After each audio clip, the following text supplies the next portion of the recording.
Gratitude isn't just a feel-good concept. Science backs it up. Studies show that people who regularly practice gratitude have lower stress levels, improved mental health, and even stronger immune systems.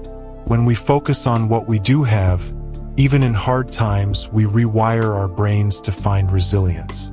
Gratitude helps you to have the right perspective as to how precious you are to God. It helps you to see His love, to see how small your current problem is compared to the problems He has solved for you in the past, some of which He did without you asking. In a 2003 study by Emmons and McCullough, participants who kept gratitude journals reported feeling more optimistic and had fewer visits to the doctor. You see, gratitude doesn't eliminate pain. It gives us the strength to walk through the pain.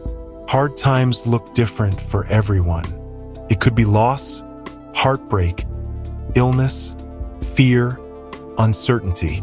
But no matter how heavy the burden, there is always some small thing we can hold on to.